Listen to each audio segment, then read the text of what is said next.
Ano bang ginagawa niyo dito? Nakakaya naman sa mga kaibigan ko. Pati dito sinusundan niyo po ako. Anak, nag-aalala lang ako sa'yo. Hindi ba't hindi kita pinayagan na sumama ka rito? Hindi ko pa malalaman na narito ka kung hindi ko pa natanong sa best friend mo. Naman talagang sumunod pa kayo dito para lang sermonan ako. Hindi niyo na lang ako hinantay na makauwi. Kasi anak, ang tagal na nating hindi nagkikita. Magkasama nga tayo sa iisang bahay, pero hindi man lang nagtatagpo ang mga landas natin. Kapag papasok ako sa umaga, ikaw naman ang tulog. Kapag umuwi na ako sa gabi, nakaalis ka na. Anak, namimiss lamang kita. Madalas tawag o text lang tayo nakakapag-usap.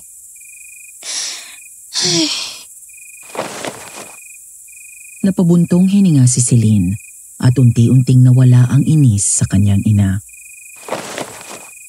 Okay, sorry po kung napagtaasan ko po kayo ng boses.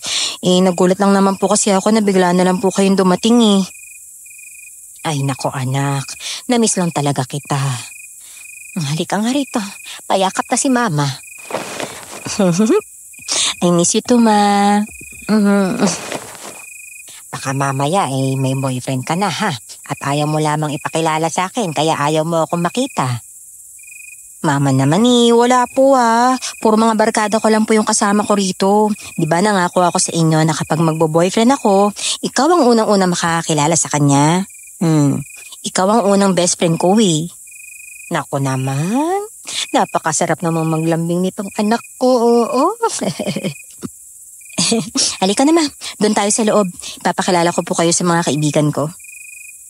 Hindi ba nakakahiya? Babalik na lang ako sa bayan. May nakita naman akong hotel doon. Wag na, gagastos pa kayo Okay lang sa kanila yan. Bakit ba kasi dito nyo naisip na mga kaibigan mong pumunta? Hindi ba kayo natatakot dito? Halos nasa gubat na itong tinutuluyan nyo Hindi na po ma. Safe dito sa kapag-aari ng pamilya ng kaibigan ko ang lupang to. Halika na po, doon na tayo sa loob. Ngunit papasok pa lang ang mag-inang Celine at Elisa nang may marinig silang angil ng isang hayop. Napahinto sila at lumingon sa paligid. Ano yun? Parang aso, mama. Napaatras si Celine at Elisa nang maaninag mula sa dilim ang isang pares ng kulay dilaw na mga matang nanlilisik. Maya-maya ay lumabas ito sa pagkakakubli at bumungad sa kanila ang isang malaking asong kulay itim.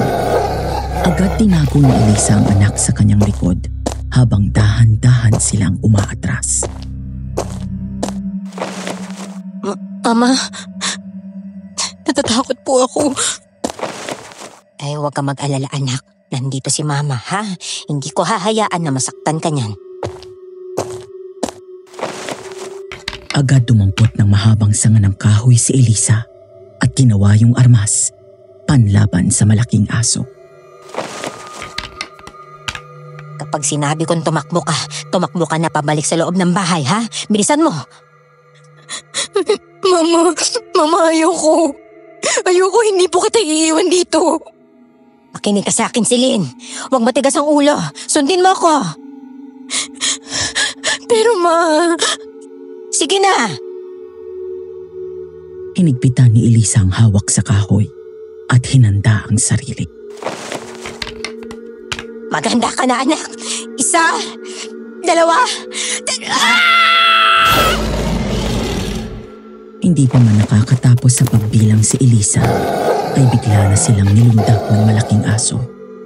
Naitulak ni Elisa palayo ang anak at napahiga naman ito sa damuhan at nakipambuno sa malahalimaw na aso.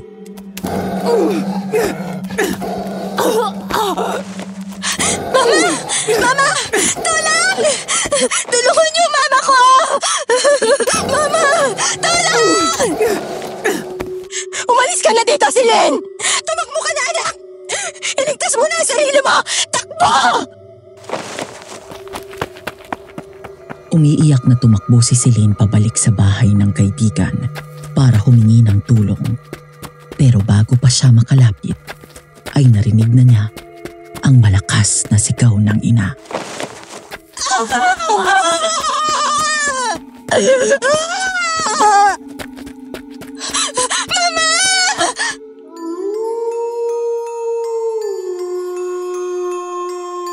Isang magandang araw sa inyong lahat. Tawagin niyo na lamang ako sa pangalan na Evan. 35 years old, binata. May sariling negosyo at nagtitinda ng karne sa palengke. Mula ako sa isang liblib na bayan sa Benguet. Tahimik akong nabubuhay mag-isa doon habang nangangarap na makatagpo ng babaeng makakasama ko habang buhay. Ang mga magulang ko ay maaga nang na-promote sa langit. Siguro kailangan na ulit sila ni Lord doon kaya nauna na. Ang mga kapatid ko naman ay may mga asawa na, kaya ako na lang mag-isa sa bahay namin. Maayos naman ang kita sa palengke, pero sa gaya ko na solo at walang pamilya, sobra pa nga kung tutuusin dahil hindi naman ako magastos. Hanggang sa wakas ay dininig ng Diyos ang aking mga dasal. Nang isang araw ay nakilala ko si Celine, ang magandang dayo sa aming bayan na bumihag sa puso ko.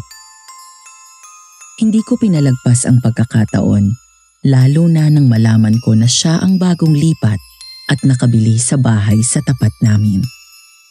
Nakipagkilala ako, kinaibigan ko siya, hanggang sa magtapat ako ng aking pag-ibig. Ngunit hindi ko napaghandaan na ang pagdating niya sa buhay ko ay magdadala ng isang matinding takot na kahit kailan ay hindi ko naisip na mangyayari sa akin. Ang isasalaysay ko ay hango sa sarili kong karanasan at karanasan ng mga taong kasama sa kwentong ito. May nakabili na ng bahay sa tapat? Oo daw. Sabi ni Kapitan taga Maynila daw ang nakabili. Mabuti naman. Tagal na rin kasi wala nakatira dyan eh. Ang alam ko, kagabi pa nakalipat. May nakita akong pumasok na malaking van sa loob eh. Oo talaga? Saan hindi ko nakita? Eh ba ano, tulog mantika ka kagabi. Ang dami mong nainom eh. Minsan lang naman yun eh. Pero pare, sana talaga gising ka nang nakita mo ang nakita ko. Ano ba yun? Pare, ang ganda ng bagong may-ari ng bahay. Parang Diyosa na bumabasa ko bundukan. Ang ganda talaga. Maputi at mahaba ang buhok niya na kulay itim. Tapos baling-ginita ng katawan. Matangos pa ang ilong. Yung ganda na simple pero angat sa iba. Yung ganda na kahit walang makeup, maganda pa rin. Yung tipong babaeng papangarapin mong pakasalan. Pang OA ah. Totoo nga. Ikaw talaga, kalalaking tao mo pero masyado kang tsismoso. Ibig sabihin, nag-aabang ka talaga? Eh syempre, may makakaligtas ba naman sa akin? Maya-maya ay napalingon ako nang makita ko na lumabas ang may edad na lalaki mula sa katapat na bahay. Hoy, Celine, pakiabot mo nga tong telepono ko.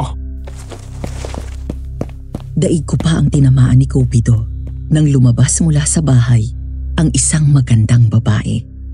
Tila nagliwanag ang kalangitan nang sumilay ang maganda nitong ngiti habang tumatakbo at sumasabay sa hangin ang maganda nitong buhok. Uncle, oh. May ipapabili ka ba sa bayan? Wala po muna sa ngayon. Hindi pa po kasi ako nakakapaglista ng mga bibilhin saka busy pa po sa pag-aayos. Kahit ako na po ang bumili bukas. Ang importante lang naman po yung kakainin natin buong araw.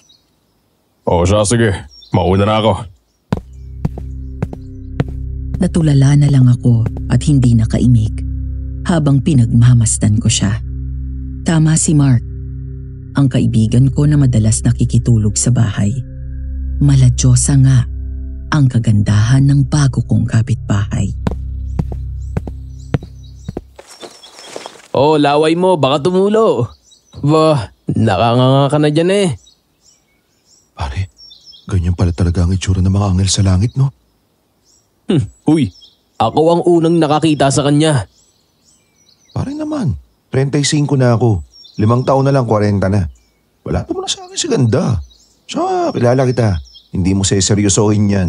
Wala sa bokabularyo mo magseryoso sa babae, di ba? Paglalaroan mo lang siya kaya tumigil ka dyan. Tay gandaya mo naman eh. O sige, huwag ka na makikitulog at makikikain dito ah. Hindi na rin ikaw ang pagbabantayin ko sa pwesto sa palengke. Dapat nga nandun ka ngayon, di ba? Ano, sisantay na kaya kita? Ito naman, hindi na mabiro. Sige na, say na. Ilalakad pa kita kung gusto mo. Ano nga ulit ang pangalan niya? Celine?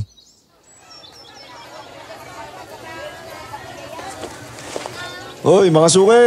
Oy, suki, kumusta? Ano, baka 1 kilo? Ay, sobra ng konti, okay lang? 485 lang suki. Salamat ah. Mark, uy, iwain mo pang beef broccoli daw. Nang umagang yon, ay parang nagbukas ang pinto ng lahat ng swerte para sa akin. Habang nagbabantay ako ng pwesto ko sa palengke, sa gitna ng karamihan ng mga tao, isang pamilyar na muka ang nahagip ng mata ko. Ang kagandahan niya ay angat sa lahat ng naroon. Parang malalo si Torres noong kabataan niya. Hindi lang ako, maging ang iba pang kalalakihan ay lumilingon sa kanya. Nang sandaling yon, sinabi ko sa sarili ko na kailangang makuha ko ang atensyon niya. At yon ang ginawa ko. Pagdating niya sa tapat ng pwesto ko, ay agad kong tinawag ang maganda kong kapitbahay. Ay, magandang umaga, Ma'am Suki. Neighbor, ikaw yung bagong lipat sa tapat ng bahay namin, di ba? Ako ba ang tinatawag mo? Ikaw nga, magkapit-bahay tayo. Ah, talaga? Sorry ah, wala pa kasi akong kilala dito masyado eh. Okay lang. Nagkataon lang kasi na nakita kita kahapon ng umaga kaya namukhaan kita. Doon lang ako nakatira sa bahay sa tapat nyo. Ah, okay. Yung kita bahay pala sa tapat? Napansin ko nga kaagad yung bahay na yon nung dumating kami. Ako, salamat ah. Ako nga pala si Evan. Sorry, hindi kita makakamayan. Malansay yung kamay ko eh. Ayos lang. Ako naman si Celine. Celine. Tama pala ang hula ko eh. Narinig ko kasi na tinawag ka ng uncle mo. Ganda ng pangalan mo, no? Kasing ganda mo. Salamat. Teka, ano ba hinahanap mo? Karne sana. Saka yung mga laman loob ng baboy. Meron ako. Sandali, kukuha kita ah. Huwag kang mag-alala. Bibigyan kita ng discount. Total magkapit-bahay tayo. Salamat ah. Maya-maya ay natigilan ito nang makita ang isang klase ng karne na tinitinda ko. Ano to? Bakit ganito yung kulay ng karne? Tagang tawag dyan. Cured meat. Binilad sa araw o kaya pinausukan na matagal na oras hanggang sa matuyo. Kinakain niya ng mga katutubo. Sagradong karne yan na karaniwang kinakain nila kapag may selebrasyon o seremonya na gagawin yung mga igorot. Parang local version ng bacon. Narinig ko na nga yung tungkol dyan. Di ba yan yung may maggots? Oo, pero yan ang tinda ko, walang maggots. Kaya huwag kang mag-alala. Baka matakot o mandiri ang mga customer. Lalo na yung mga hindi naman taga rito, hindi sanay sa ganun. Pero ang mga katutubong igorot sa bundok, kahit may maggots, kinakain nila. Buti hindi sila sinasamaanan siyan kapag kumakain ng may maggots, no? Hindi naman. Parte na rin kasi ng kultura at tradisyon nila. Maraming may gusto ng etag. Minsan nga may umu-order sa akin na para lang iuwi sa Maynila. Talaga? Sige nga, patikim ako. Bigyan mo muna ako kahit 1/4 lang muna. Titikman ko lang. Nang babayaran na ni Celine ang etag ay tinanggihan ko yon. Hindi na. Libre ko na yan sa'yo. Pa-welcome ko na rin dahil bago ka dito sa bayan namin. Naku, nakakahiya naman. Hindi. Okay lang. Ano ka ba? Kapag nagustuhan mo, sa akin na lang bumili. Sigurado ka? Oo nga. Salamat ah. Walang naman. Ito nga pala yung bayad ko sa iba pang pinamili ko. Salamat, Celine. Celine. Uy, para ka ng timang nahibang dyan ah. Anong nangyayari sa'yo? Kanina ka pa nakangiti. Ay, pare. Celine nga ang pangalan ni ganda. Oo, narinig ko nga eh. Ang tagal niyo magkausap ng isang araw sa palengke. Mukhang binangkaan mo agad ah. Pare ko, siyempre pagkakataon ko na yun, no? Oo kumusta naman? Good, very good. Kikilalanin ko siyang mabuti. Kakaibiganin ko tapos saka ako magtatapat. Agad? Oo, agad. Sigurado na ako pare. Natagpuan ko na ang babaeng dadaling ko sa simbahan. Seryoso ka nga? Akala ko ginojoke mo lang ako eh. Tinamaan talaga ako pare. Bullseye. Dito, sa heart. No joke. Patay tayo dyan. Hindi ko na pakakawalan to. Hanggang sa maputo lang pag-uusap namin ni Mark nang mapatingin ako sa bakuran ng bahay nila Celine. Napangiti ako nang nakita ko siya na palabas ng bakuran. Tila nakabihis ito ng uniforme. Medyo maikling palda, blazer, kulay puting blusa sa loob at mataas na sapatos kaya halos umabot na ang height nito sa akin. Naka-makeup din ito na lalong nagpatingkat sa kagandahan niya. Hi Celine. Hi Evan! Nga pala, natikman na namin ng uncle ko yung etag. Ang sarap nagustuhan namin, lalo na yung uncle ko. Salamat naman kung ganun. Hindi rin kasi araw-araw na may tinda ako ng etag eh. Depende kung kailan gagawa ang supplier ko pero kapag meron, sabihan agad kita ha. Sige, salamat. Oh, mukhang may lakad ka. Oo, sa trabaho. First day ko ngayon eh. Saan ka pumapasok? Doon sa hotel sa bayan. Receptionist. Sige. Ingat ka ha. Sige, salamat. Nang makasakay sa tricycle si Celine, ay nakasunod pa rin ako ng tingin sa daan kung saan siya nagtungo. Oh, baka naman matunaw ang pamangkin ko. Ay, magandang araw ho, Uncle. Ngumisi ako nang lumingon at makitang nakasimangot habang nakatingin sa akin ang may edad na tiyuhin ni Celine. Ano nga, Uncle? Ikaw may gusto ka sa pamangkin ko, no? Uncle, wala naman ho sigurong masama. Malinis po yung intention ko sa kanya.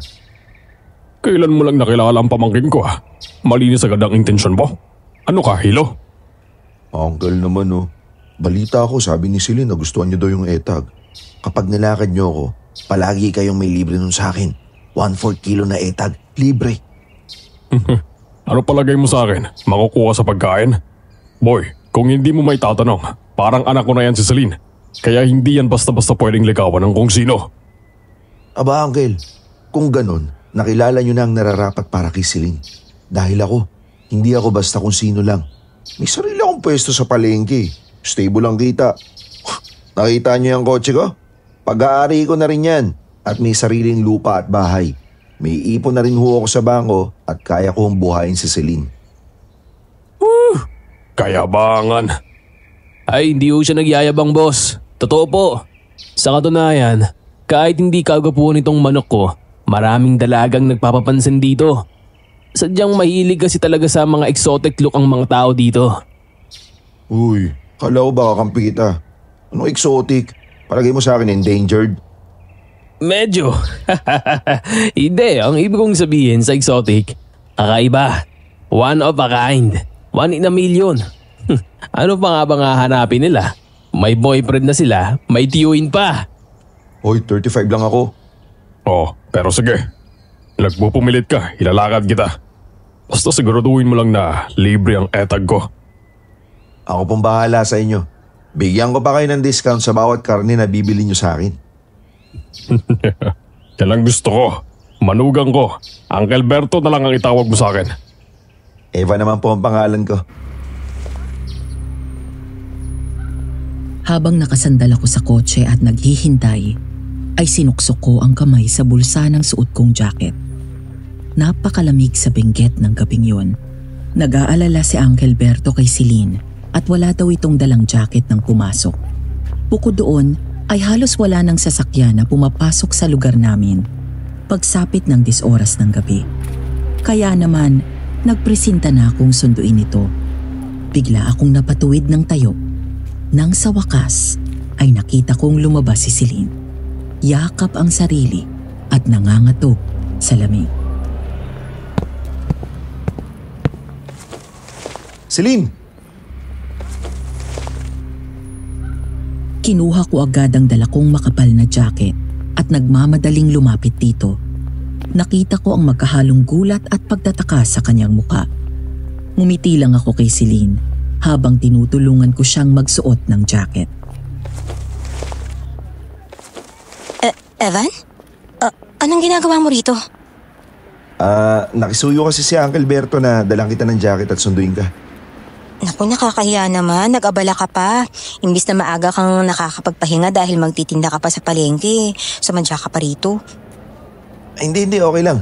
May mga tao naman ako mag-aasikaso sa pwesto ko. Halika na. Pumasok na tayo sa loob ng kotse at malamig. Baka magkasakit ka. Hindi ka pa naman sanay sa klima dito. Grabe, ang lamig na talaga. Lagi bang ganito kalamig dito sa Benguet? Hindi naman. Magdi-Disyembre na kasi kaya mas malamig ngayon. Nga pala, kumain ka na ba? Oo, kanina. Gusto mo ba mag-ramen muna tayo bago umuwi? Nagpaalam naman ako sa uncle mo. Sabi ko, pagkasundo ko sa'yo, yayayain kitang kumain muna. Mukhang magkasundo na kayo agad ni Uncle, ah. Mukha naman siyang mabait tsaka maloko. Ano, ramen? Sige ba? Dinala ko si Celine sa masarap na restaurant na madalas kong kinakainan ng ramen. Habang naghihintay, natuwa ako nang magsimula itong magtanong tungkol sa akin. Ilang taon ka na, Evan? 35, ikaw. Ako, 27. 8 years palang tanda mo sa akin, ha? Dapat pala kuya yung tawag ko sa'yo. Hindi na, okay na ako sa Evan lang. Parang 8 years lang eh. Wala ka pang asawa? O kaya girlfriend? Anak? Wala pa. Puro kasi trabaho tapos basketball. Ako lang yung nakatira sa bahay. Ikaw, may boyfriend ka na ba? Wala pa. Gaya mo. Umiikot sa trabaho at sa bahay ang buhay ko. Ako kasi ang tumatayong breadwinner sa amin eh. Nasan ba yung mga kapatid mo? Solong anak lang ako. Ang tatay ko, wala na. Namatay na. Ang nanay mo? Sasagot pa lang sana si Celine nang biglang dumating ang order naming ramen. Uy, ayun na pala yung pagkain natin. Ang bango.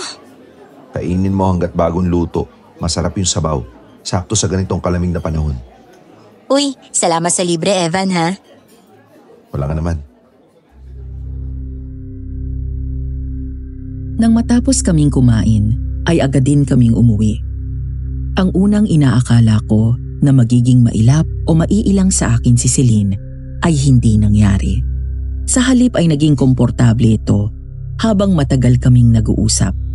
Ngunit isa lang ang napansin ko. Kapag nababanggit ang tungkol sa mga ina, ay sadya nitong iniiba ang usapan. Hindi na ako kumibo pa dahil gusto kong irespeto kung ayaw man itong magkwento.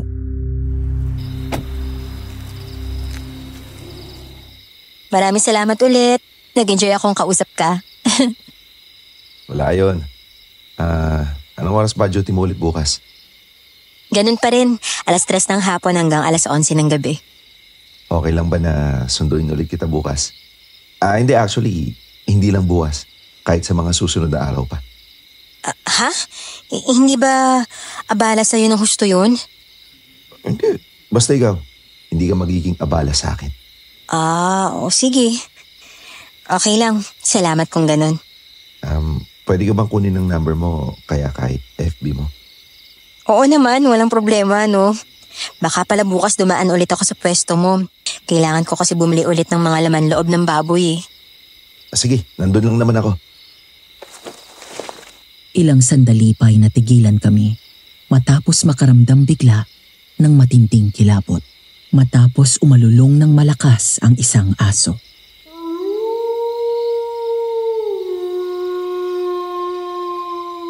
Saan galing yun? Nakakatakot naman. Di ko alam eh. Ngayon lang may asong umalulong ng ganyan dito sa lugar namin. Maya-maya ay bigla kaming napaatras nang may gumalaw na kung ano sa likod ng makapal na halaman. Agad kong hinila si Celine at tinago sa likod ko. Saka ko hinanda ang sarili ko sa kung anong maaaring lumabas mula doon. Ramdam ko ang takot ni Celine base sa higpit ng kapit niya sa balikat ko.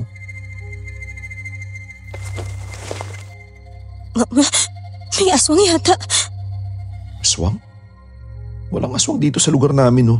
Kung may masamang elemento dito, tsak na bumaba na si Apo Hari sa bundok para magbigay ng babala. Sinong Apong Hari? Yung leader ng mga katutubong igorot na naninirahan sa bundok. Bigla ko siyang nahila palayo nang mula sa makapal na mga halaman ay biglang may tumakbong baboy ramo papasok sa loob ng kagubatan. Ang laking baboy ramo! Hanggang sa napansin ko si Celine na nakatulala at baka sa mukha ang pag-aalala. Sige Evan, papasok na ako. Oh, mas mabuti pa nga. Salamat ulit ah. Wala ka naman. Hindi agad ako umalis doon sa labas hanggat hindi ko nakikitang nakakapasok sa loob ng bahay nila si Celine. Nang tuluyan itong nawala sa paningin ko, ay bumalik sa baboy ramo ang isip ko. Bigla akong nakaramdam ng pag-aalala at takot na hindi mawala. Madalas akong nakakapanood ng mga ritual na ginagawa ng mga katutubo sa bundok. Hindi ko na mapilang kung ilang beses na akong nakakita ng baboy ramo. Pero sa lahat, ang dumaan na baboy ramo kanina ang pinakamalaki sa lahat ng nakita ko. Nakakatakot, malayo sa pangkaraniwan.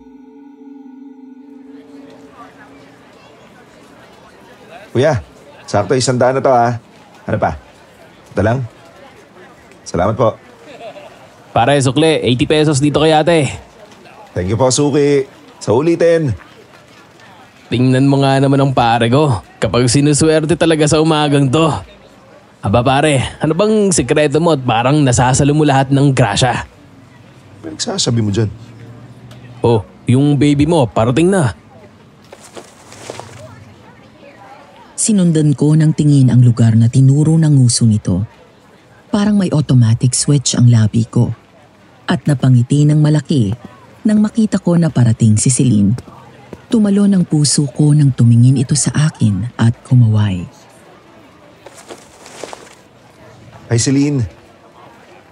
Hi Evan, dating gawi, kagaya ng binili ko last week. 1 kilo ng karne, saka laman loob ng baboy. Tapos dugo na rin. Saka kalahating kilo nitong etag. Sige ba? Mukhang mahilig kayo sa laman loob ah. Actually, hindi ako. Yung mama ko. Mama mo? Nandiyan ba yung mama mo? Oo. Hindi ko pala nabanggit sa'yo. Kasama namin ni Uncle si Mama. Bedridden na kasi si Mama kaya nasa bahay lang nakakulong sa kwarto. Sa susunod, pwede ba akong makabati sa kanya man lang?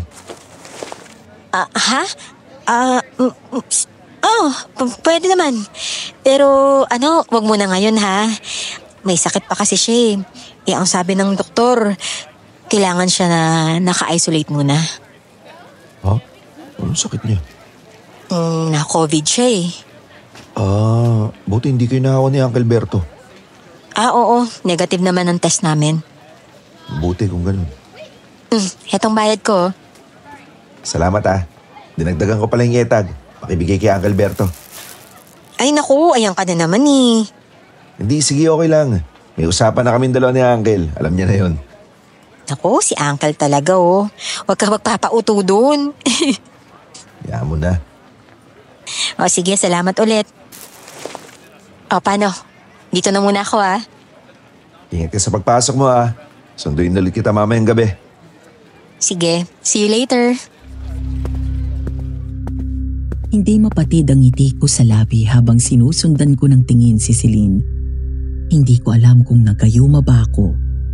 Pero kung ganun man, hinding-hindi ako magrereklamo.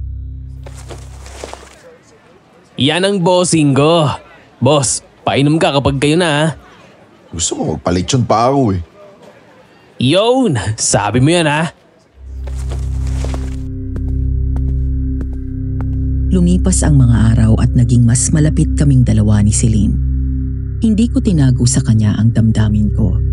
Dinadaan ko yon sa gawa at mga salita na nagbibigay ng pahiwatig sa aking intensyon na manligaw. Tuluyan ko namang nakuha ang pabor ni Uncle Berto, kaya pumayag siya na palagi kong sunduin o ihatid si Celine sa trabaho, lalo na sa gabi. Hanggang isang malalim na gabi, pasado 2:00 ng madaling araw, habang tulog ang karamihan at ang tanging maingay lang ay ang mga kuliglig sa labas. Isang nakakatakot na angit na tila mula sa isang aso ang aking narinig sa labas. Bigla akong napabangon at nakiramdam.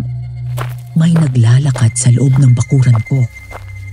Dahan-dahan akong bumaba sa kama at lumabas ng silid.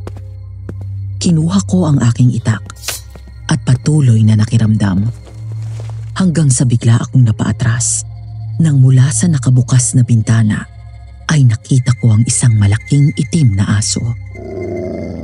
Dahil sanay naman ako sa lugar namin na walang masamang loob, kaya panatag ako na iwang bukas yun. Ngunit naramdaman ko ang panganib nang matitiga ng nanlilisik na mata nito na kulay dilaw.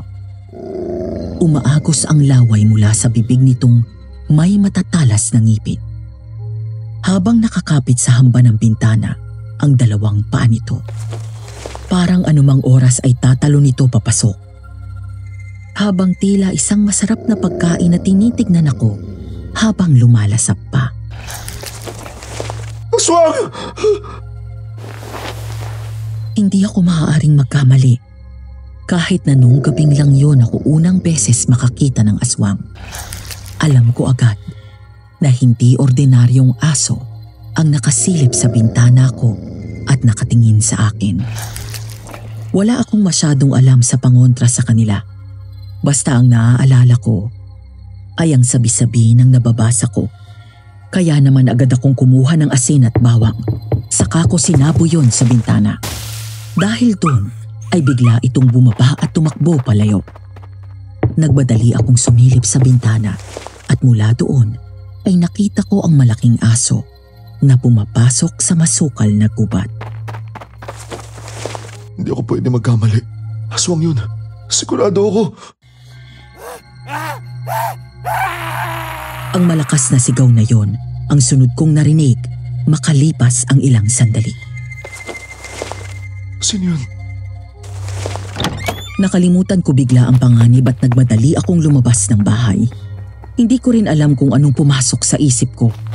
Nawala ang takot ko at natagpuan ang sarili ko na tumatakbo papasok ng gubat, dala ang itak at papunta sa pinanggagalingan ng sigaw. Hanggang sa napahinto ako sa aking nakita. Bigla akong nagtago sa likod ng malaking puno. At mula doon ay nasaksihan ko habang nilalapa ng malaking asong itim ang wala ng buhay na katawan nito. Napalingon ako sa likod at narinig ko ang maraming boses ng kalalakihan na parating. Ang mga tanod doon sa lugar namin. Nang lumingon akong muli sa aswang ay wala na ito at ang bangkay ng lalaki ay nakahandusay na sa lupa. Wakwak ang tiyan at kinain ang mga laman loob. Nakita ko na lang na may kung anong hayop ang mabilis na sumuot sa makakapal na halaman. Hindi yun malaking asong itim na gaya ng pumasok sa bakuran ko. Mabilis ko yung sinundan. Nang matapat sa liwanag ang hayop na sinusundan ko, doon ko lang nakita ang hugis baboy ramong ito. Mas lalo akong nag-alala nang sumuot ito papasok sa bakuran nila Celine. Si Celine at Uncle Berto? Dahil doon ay agad akong nagmadali at lumabas ng gubat at walang babala na pumasok sa bakuran nito. Kinalabog ko ang pinto at bintana nila hanggang sa tuluyan silang magising. Celine! Celine! Uncle Berto, gising! Evan? Evan, anong nangyari? Ayos ka lang ba? Nasaktan ka ba? Kinagat ka ba niya? Ayos lang ako. Sandali lang. Linawin mo nga yung sinabi mo. Bakit takot na takot ka? May aswang. Nakita ko na pumasok siya dito sa bakuran nyo. Aswang? Oo, aswang. Sigurado ako. Sandali at titignan ko sa likod. Sasamahan ko na ho kayo. Hindi na. Kaya ko na to. Uncle, delikado ho. Agad kaming pumunta sa likod at hinalughog ang bawat sulok nun. Pero parang bulang naglaho ang aswang. Sigurado ka ba sa nakita mo? Baka nabamalik mata ka lang. Sigurado ho ako. Ilang sandali pa, napalingon ako sa labas nang makita ang pagdating ng mga pulis. Lumapit si Celine sa amin at may pag-aalala sa muka. Evan, may mga pulis sa labas. Sigurado natagpuan na ng mga tanod ang bangkay ng lalaki. Dito ka lang. Kakausapin ko sila. Kailangan nilang malaman ang nakita ko. Akma akong lalabas nang hawakan ni Celine ang braso ko. Huwag ka na lang kayang makialam. Baka ikaw ang balikan ng aswang eh. Nag-aalala ka ba para sa akin? Oo. Walang mangyayaring masama sa akin. Kaya ipanatag mo yung kalooban mo. Kailangan malaman ng mga pulis ang detalye.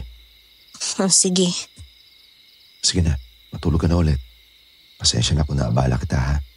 Mag-alala lang din ako para sa inyo. Ayos lang. Salamat. Lumipas ang mga araw, hinatid na sa huling hantungan ang lalaking pinatay ng aswang. Taga-kabilang bayan pala ang biktima. Isang kilalang magnanakaw doon. Ang teorya ng mga pulis ay target nitong pasukin ang bahay nila Celine. Hindi ko alam kung ipagpapasalamat ko sa aswang ang ginawa nitong pagpatay o maaawa ako dahil sa nakita kong sinapit niya. Nagbigay ako ng salaysay sa mga pulis kung ano ang nangyari ng gabing yon. Dahil doon ay kumalat sa buong lugar namin ang balita tungkol sa aswang. Samantala, ng araw na yon ay kababalik ko lang galing sa barangay. Naabutan ko sa tapat ng bahay nila si Celine at Uncle Berto na parang may pinagtatalunan.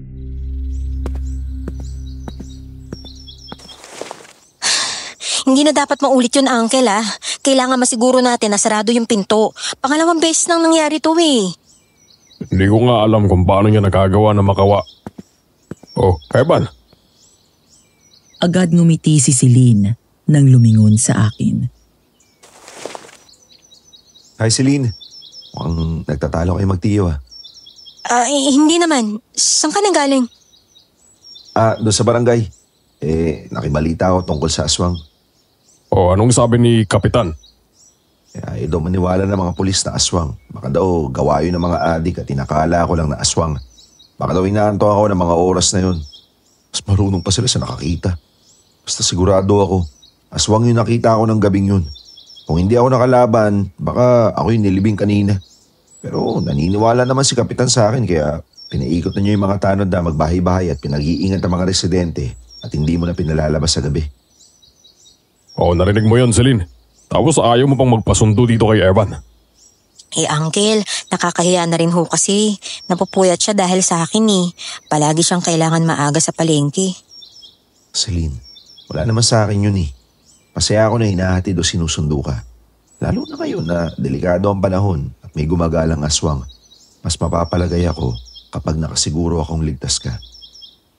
Basta ayoko. Ayoko lang talaga na nakakaabala. Kahit kailan, hindi ka magiging abala sa akin, no? Mukhang hindi na ako kailangan dito. Ay nako, Osha. At maiiwan ko na kayong dalawa. Sandali Uncle. May gusto pa po akong sabihin. Oo, sige. Ano ba yun? Bago ako magsalita ay makailang beses akong huminga ng malalim.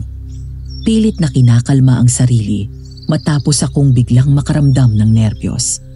Maya-maya ay saka ako tumingin kay Uncle Berto at ngumiti kay Celine. Celine, hindi naman siguro kailasyo sa pamamagitan ng mga kilos ko, di ba? sa mga tingin ko sa mga araw na magkasama tayo at palagi magkausap. Naiparating ko sa iyo na gusto kita. Sasamantalain ko na ngayon na nandito ka sa harap ko at si Uncle Berto. Gusto ko po sana magpaalam sa inyo, Uncle, kung pwede ko pong ligawan si Celine. Nang tumingin ako kay Celine, nakita ko ang gulat sa mga mata nito. Parang hindi makapaniwala sa kanyang narinig. Hindi ito agad sumagot, maging si Uncle Berto. Pagkatapos ay nagtinginan ang mga ito. Aba, ako wala kang magiging problema sa akin. Boto ako sa iyo at wala kang kaso sa akin kung manligaw ka. Itong may katawan ang kausapin mo. Dahil sa pagkakaalam ko hindi yan nagpapaligaw. Oo siya, maiwan ko na kayo. Halika, dito tayo sa loob ng bakura namin mag-usap. Pumasok kami doon at naupo sa mahabang upuan na gawa sa kahoy doon sa hardin. Matagal na hindi nagsalita si Celine. Makailang beses itong bumuntong hininga. Napatulala pa ako nang paglingon ay nakita ko siyang nakangiti habang nakapikit at tila pinapakiramdaman ang malamig na simoy ng hangin na humahalik sa aming balat. Alam mo, Evan, mabigat ang responsibilidad ko sa buhay. Nag-iisa akong anak at may sakit pa yung mama ko. Delikado yung lagay niya kaya palagi lang siyang nakakulong sa kwarto Sa kasamaang palad, hindi na siya gagaling. At hindi ko alam kung hanggang kailan ko siya ilalaban. Pero alam mo, hanggat kaya ko, ilalaban ko talaga si mama Totoo yung sinabi ni Uncle. Hindi talaga ako nagpapaligaw dahil nga sa sitwasyon ko. Nakaramdam ako ng takot at pag-aalala. Mas grabe ang takot na nararamdaman ko ngayon na baka mabasted ako agad kaysa sa naramdaman kong takot noong makita ko ang aswang. Ibig bang sabihin busted na ako kagad? Wala ka bang nararamdaman para sa akin? Alam ko naman na hindi ako kagwapuhan pero... Oo, pumapayag na ako manligaw ka. Natigilan ako. Natulala sa narinig kong sinabi ni Celine. Hindi ako makapaniwala na tumingin sa kanya. Talaga? Payag ka? Oo nga. Yes! Yes! Thank you, Lord! Hoy, makasigaw ka naman dyan, parang sinagot na kita Celine, masaya ako. Masayang masaya ako dahil ibig sabihin lang nun gusto mo rin ako. Dahil kung ayaw mo sa akin at wala ka nararamdaman o wala akong pag-asa, sasabihin mo agad, di ba? Tama. Napatunayan ko sa'yo at sa pamilya mo nakarapat dapat ako para sa'yo. Kung gusto mo, kapag sinagot mo ako, pakakasalan agad kita Kasal agad? Ang advance naman ng isip mo Ganun na ako kasigurado sa'yo, no? Hinay-hinay lang, masyado ka namang excited Nga pala, pwede ka bang makausap ang mama mo? Para makilala ko na rin siya at makapagpaalam ako na manligaw sa'yo. Unti-unting naglaho ang ngiti nito at agad iniwas ang tingin. Napansin ko agad na bigla ay hindi siya mapakali. Naku, Evan, saka na lang siguro. Nasabi ko naman na sa'yo, diba? Malubha yung sakit ni mama. Baka mahawa ka pa. Kapag mas naging mabuti na yung pakiramdam niya, sasabihin ko agad sa'yo, ha? Okay. So, paano? Pang umaga ka bukas, di ba? Sunduin kita ng hapon pag uwi mo tapos diretso day tayo. Sige ba? Nag-enjoy ka ba? Oo naman, no? Ang saya ng pinanood natin na pelikula. Nakakatawa. Oo nga Buti na lang nakinig ako sa'yo. Narinig ko yung sinabi ng isang babae na lumabas doon sa movie na gusto ko sana panoorin natin ng pangit daw. Sabi sa'yo nabasa ko na kasi na maganda yung movie reviews doon. Yung kinain natin, nabusog ka ba? Oo naman, ang sarap nga Okay lang ba daan muna tayo ng palengke? Tignan ko lang kung nandun pa sila para makamusta ko na rin yung benta. Sige, walang problema. Pagdating namin sa pwesto ko sa palengke, ay inulan kami ng kantsaw ng mga tauhan ko. Bossing! Ibang klase ka talaga, idol. Mukhang galing kayo sa date ah. Medyo. Sinundo ako ni Evan sa trabaho eh. Tumahimik ka nga. Kaya naman kay Celine. Binibida nga kita eh. Ano, kamusta dito? Ayos lang, bossing. Nakaubos tayo. May natira pang konting etag. Ay, bilhin ko na ha. Siguradong matutuwa si uncle nito. Paubos na kasi yung etag niya sa bahay eh. Balot mo na. Nang inabot ni Celine ang bayad, ay binabako ang kamay niya. Hindi na, sige na. Uy, kunin mo na tong bayad ko. Hindi na, okay lang. Para kay Uncle Berto naman eh. Sigurado ka? Oo naman. Napalingon kaming lahat nang dumaan si Apo Hari, ang lider ng katutubong igurot sa bundok. Oh, Apo. Magandang gabi ho. Mukhang ginagabi ho kayo dito sa Patag ah. May pinuntahan lang ako dito sa bayan. Pero bukas ng umaga, babalik din ako agad sa bundok. Napalingon ako kay Celine nang tignan nito ni Apo Hari. Magandang gabi ho. Ay, Apo Hari. Siya po si Celine, yung nililigawan ko. Celine, siya yung leader ng mga katutubong igorot na nasa bundok na ninirahan. Minsan talaga bumababa siya dito. Kinagagala ko po kayong makilala, Apo. Mabait ka, Iya. Nararamdaman ko ang kabutihan na nananalaytay sa puso mo. Pero may mabigat kang dalain sa iyong konsensya na hindi mo magawang mabitawan. Panahon na, anak, para palayain mo siya. Dahil kung hindi, ikaw mismo ang mapapahamak. Hindi ko lubos na maintindihan ang tinutukoy ni Apo Hari. Pero nang tumingin ako kay Celine, ay nakita ko na mangiyak-ngiyak na ito. Evan, alam kong nababalot sa takot nitong mga uling araw ang bayan na ito. Mapanganib kaya mag-iingat kayo. Ikaw naman, Iya, mabuti kang anak at alam ko na nagtatalo ang puso at isip mo. Sundin mo ang sinasabi sa iyo ng Diyos.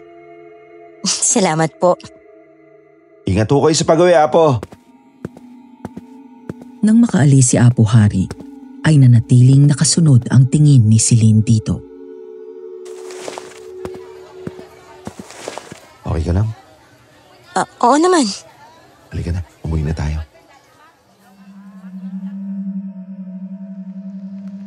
Hanggang sa makarating kami sa bahay ay nanatiling tahimik si Celine at malalim ang iniisip. Nang maipasok ko sa loob ng garahe ang kotse, ay saka ako nagsalita. Celine, gusto mo ba pumasok muna sa bahay para makapagkape? Ha? Sige. Pagpasok sa loob ay agad umikot ang mata nito. Nawala ang tila pag-aalala sa mukha nito at bumalik ang magandang ngiti. Ayos naman dito sa bahay mo ah. Hindi halatang lalaki ang nakatira ha. Salamat. Ayoko na makalat eh. Naman ako sa mga magulang ko. Tinignan nito isa-isa ang mga pictures na nakadisplay, habang ako naman ay nasa kusina at nagtitimpla ng kape. Celine, dito tayo sa mesa. Oh, kape mo. Hindi ko tinapangan yan. Baka hindi ka makatulog mamayang gabi. Okay lang kahit hindi, day off ko naman eh. Pwede akong gumising ng tanghali. Ano bang ulam niyo bukas? Dadala na lang kita sa bahay ng mga sahog para hindi ka na mapagod pumunta sa palengke. Ikaw naman, masyado mo akong ini-spoiled ha. Siyempre, sinusuyo kita eh. Paano kung papatunayan sa iyo na malinis ang intensyon ko kung ang mga simpleng bagay na ganon hindi ko magagawa para sa iyo? Salamat, Evan. Huminga ako ng malalim at lakas loob na hinawakan ang kamay niya. Celine, gusto ko malaman mo na seryoso ako sa iyo.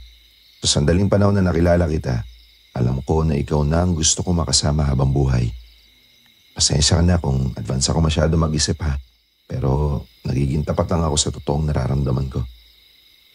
Nakikita ko naman yun. At gusto rin kita, Evan. Yun nga lang, bigyan mo ako ng sapat na panahon para mas makilala pa kita ha.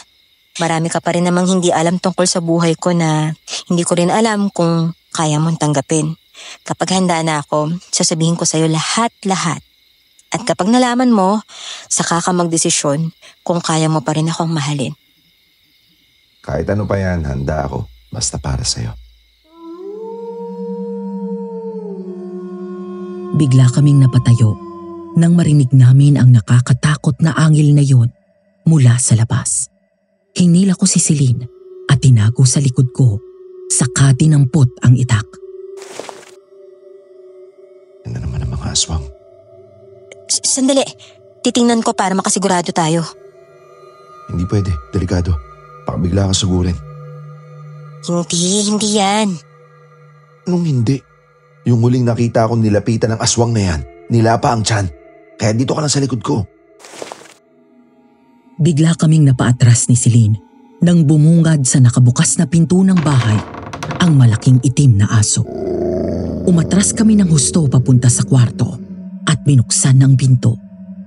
Tinampot ko ang isang bote ng asin na nakapatong sa mesa. Akma kong sasabuyan ito nang hawakan ni Celine ang kamay ko at pinigilan ako. Sandali lang. Bakit? Takot sa asin ng mga aswang. Sandali lang, Evan. Susubukan ko siyang kausapin, ha? Kung sino ka man, nakikiusap ako. Umalis ka na. Mabuting tao si Evan. Wala siyang masamang intensyon sa'yo. Kaya pakiusap. Tigilan mo na siya. Kailangan niya lang kaming ipagtanggol. Huwag mo kami sasaktan. Pakiusap. Huwag kang mananakit ng kahit na sinong tao. Pakiusap. Umalis ka na lang. Nagtaka ako nang biglang umalis nga ang aswang at nagmamadaling tumakbo papasok ng gubat. Hindi ako makapaniwala at napatakbo palabas para masiguro na wala na nga ito. Nakinig siya sa'yo. Talagang umalis siya. Salamat sa Diyos. Nagmadali akong bumalik sa loob at nilapitan ito. Umupo muli si Celine na tila biglang nanghina ang tuhod. Ayos ka lang? Oo, natakot lang ako. Ka na umiyak. Wala na yung aswang. Gusto mo na bang umuwi? Ihatid na kita. Kahit maya-maya na, okay lang ba na magpalipas muna ako ng oras dito? Oo naman, walang problema. Kahit dito ka na tumira, hindi ako magre-reklamo. Loko ka talaga. Yan. Sa wakas, nakangiti ka na ulit. Salamat at napaalis mo yung aswang. Walang anuman. Lumipas pa ang mga linggo hanggang sa halos lagpas 2 buwan na mula nang makilala ko si Celine. Nabawasan ang takot doon sa bayan namin dahil matapos ang unang kaso ng pagpaslang ng aswang ay hindi na naulit yun. Nakakapagtaka pero isang malaking kapanatagan para sa amin. Samantalang kami naman ni Celine ay mas lalong nagiging malapit sa isa't isa.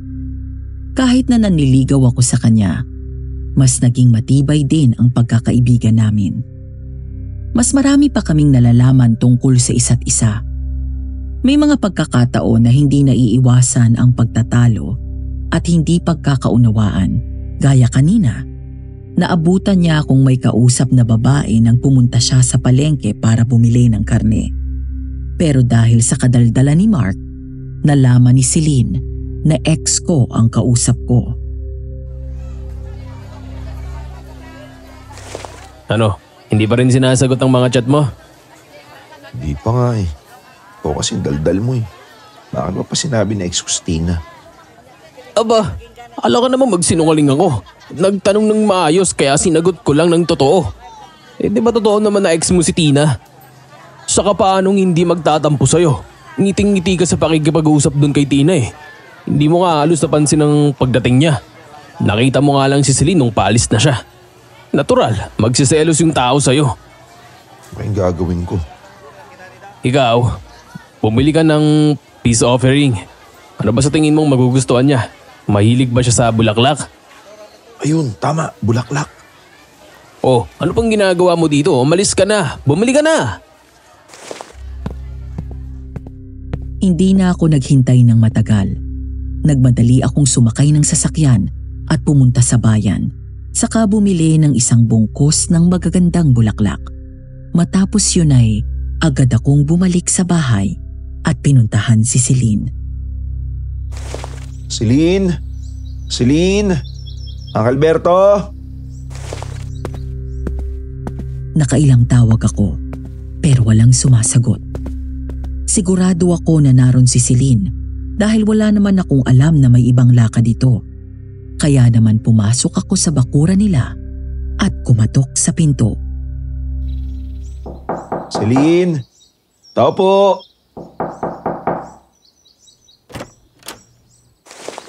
Pasok ka. Napakunot-noo ako nang marinig ang hindi pamilyar na boses na yon. Celine? Ikaw ba yan? Pasok ka, iho. Narito si Celine sa loob. Pagpasok ko sa loob ay kakaibang kilabot ang gumapang sa balat ko. Kakaiba ang lamig at may mabigat na aura kong nararamdaman. Sa dulo ng sala ay may isang pinto na bahagyang nakabukas. Doon ko lang naalala nang mula pala nang lumipat si Celine ay ngayon pa lang ako nakapasok dito sa bahay nila. Bigla kong naalala ng mga sandaling yon na bukod kay Uncle Berto, kasama rin nga pala nila ang mama niya na kahit minsan ay hindi ko pa nakilala. Napatingin ako sa pinto ng silid na yon nang doon manggaling ang malamyos pero nakakakilabot na boses ng ina ni Celine. Magandang araw po. Pasensya na ho, tumuloy na ako. Hinahanap ko lang po si Celine. Ikaw ba si Evan? Yung manliligaw niya? Ako nga po. Pasensya na po ulit kung ngayon ko pa lang po naipakilala yung sarili ko. Ayos lang, iho. Madalas kang nakukwento sa akin ng anak ko. O, halika rito. Lumapit ka. Pumasok ka. Matagal na kitang gusto makilala ng personal. Wag! Wag kang pumasok dyan. Kumaripas ng takbo si Celine at agad sinara ang pinto. Nagtataka ako sa bigla niyang inasal. Bakas ang labis na takot sa mukha nito at nanginginig ang mga kamay. Nilayo niya ako sa pinto at pinaikot pa ako habang tinitignan mula ulo hanggang paa. Nasaktan ka ba? Ha? May sugat ka ba? Celine, Evan, magsalita ka. Sinaktan ka ba niya? kumalma ka, okay lang ako. Ha? Hindi ako nasaktan, ayos lang ako. Nagtaka ko sa sumunod na kinilos ni Celine. Bigla itong napaiyak na tila nakahinga ng maluwag. Pagkatapos ay bigla akong niyakap ng mahigpit.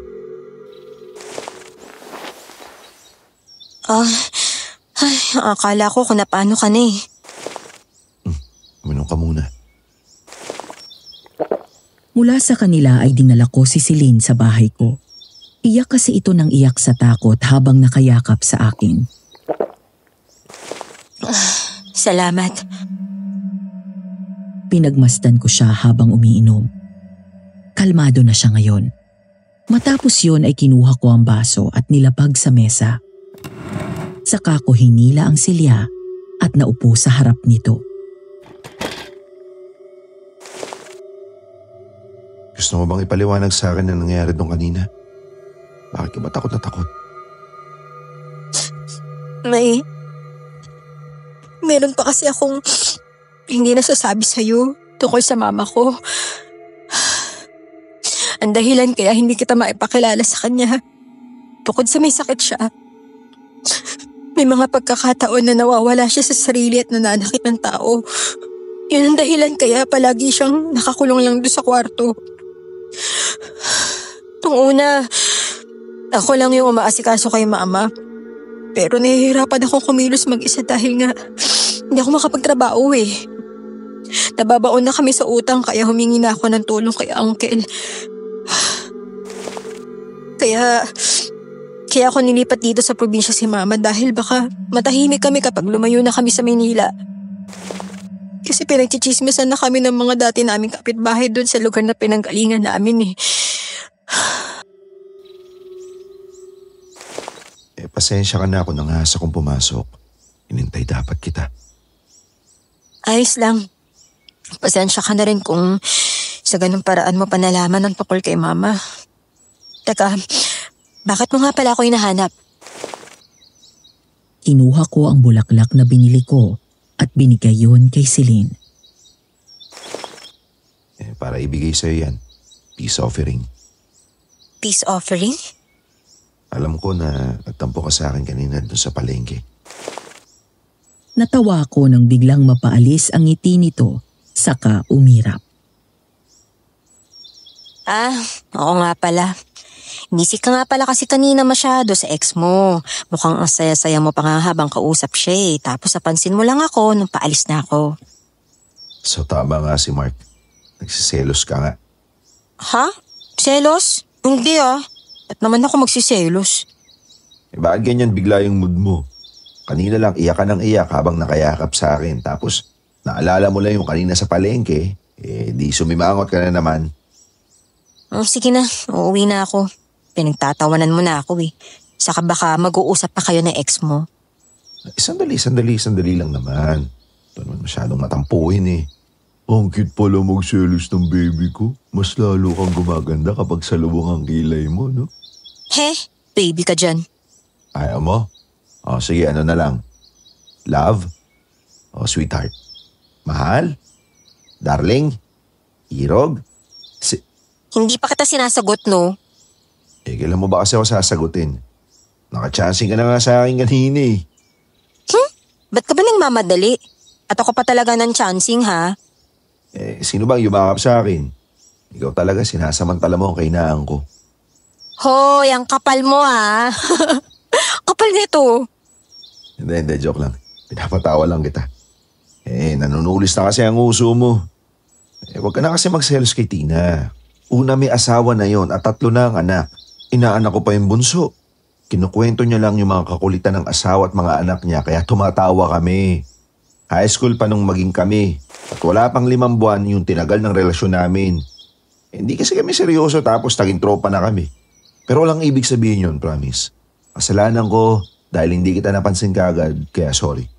Nalibang lang talaga ako sa pakikipagkwentuhan. Hindi mo naman kailangan magpaliwanag eh.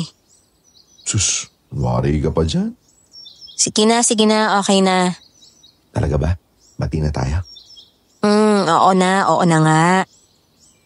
Pero sarap mo pala maglambing, no? Baka naman pwedeng isa pa. Payakap ulit. He, nawili ka naman. Uwi na nga ako. Uy, baby, payakap ulit. Baka pwede may kasamang kiss na. Che, salamat nga pala dito sa gulay mo, ha? Gulay? Mga bulaklak yan, oy. Mahalang bili ko dyan, no? Bulaklak ba to? Kala ko pinatas mo lang sa likod bahay pang pakbet eh. Thank you. Tignan mo tong babaeng to. Siya na nga ang binigyan ng bulaklak. Tinawag pang gulay. Mabuti na lang talaga maganda ka at mahal kita. Dahil wala nang napabalitang pinatay ang aswang sa amin, inakala namin na tuluyan na itong umalis at bumalik na sa katahimikan ang lugar namin. Ngunit nagkamali lang pala kami ng akala. Dahil ang kwento sa akin ni Mark, isang gabi, habang tahimik at himbing na sa pagtulog ang karamihan, naglalakad siya kasama ang isang kaibigan mula sa isang inuman. Malapit na sila sa bahay nang mula sa makapal na halamanan ay may biglang lumabas na malaking baboy ramo at tumawid papunta sa kabila. Uy, ang laking baboy nun ah. Pare, nakikita mo yon? Sabi pa ni Mark sa akin, ay tumawa daw ang kaibigan nito at walang salita na sinundan ang baboy ramo sa masukal na parte ng kakahuyan. Uy, pare. Halika na, uwi na tayo pare. Nakikita ko na si Tweety Bird pare. Pero sa kabila ng pagpigil ni Mark, hindi daw nakinig ang kaibigan niya at nilabas ang itak na nakasabit sa bewang nito at hinabol pa rin ang baboy. Dahil ayaw makinig ng kasama nito, ay minabuti na lang daw niya na iwan ito at umuwi na. Pero hindi pa man din nakakalayo si Mark nang biglang nawala ang epekto ng alak sa katawan niya matapos marinig ang nakakikilabot na sigaw ng kaibigan nito.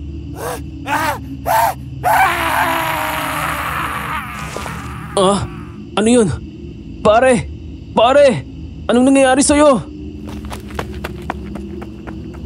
Agad daw bumalik si Mark kung saan niya iniwan ang kaibigan. Ngunit gano'n na lang ang gulat niya nang madatna nito ang kaibigan na nilalapa ng isang napakatabang tao na hindi matukoy kung lalaki o babae dahil sa dilim ng paligid.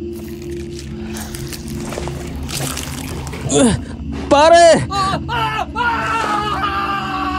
Bigla daw nawala ang kalasingan ni Mark dahil sa nasaksihan.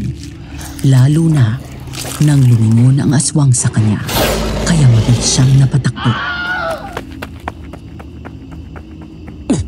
Mga kapitbahay! Yung aswang bumalik! Tulong! Nagmadaling tumakbo si Mark palabas ng kakahuyan at doon na siya tumiretso sa bahay ko at kinalabog ng malakas ang pinto, dahilan para magising ako. Pare! Pare Evan! Tulong! Pare, bumalik yung aswang! Ano ba? Daling araw na, Mark. Pare, tulungan mo ko. May aswang.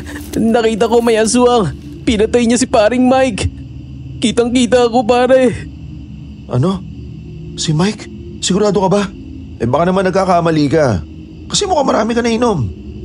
Hindi ako pwedeng magkamali, pare. Kitang-kita ko nilapa siya ng matabang tao. Matabang tao? Oo, matabang aswang. Halika, turo mo sa akin. Dala ang itak ay lumabas kami ng bahay. Naabutan ko ang mga kapitbahay namin na nagsisilabasan at dumating ang mga tanod. Maging si Celine ay napalabas din. Anong nangyayari, Evan? Bumalik ang aswang, Celine. Nakita ni Mark ang baboy ramo. Tapos sunod daw niyang nakita, nilalapan na ng napakatabang tao ang kaibigan namin. Matabang tao? Oh, dito ka lang. Huwag ka nang sumunod. Titignan lang namin. Mabilis naming pinuntahan ang tinutukoy ni Mark, ang lugar kung saan iniwan nito ang kaibigan nitong si Mike. Habang palayo kami, ay lumingon pa ulit ako kay Celine. Pero nakita ko sila ni Uncle Berto na tumatakbo pabalik sa bahay na parang nagmamadali. Hindi ko na pinansin yun at mas tinuon ang atensyon ko kay Mark. Lumabas ka na naman! Ilang beses ba namin kailangan sabihin sa'yo na huwag kang tatakas, Mama?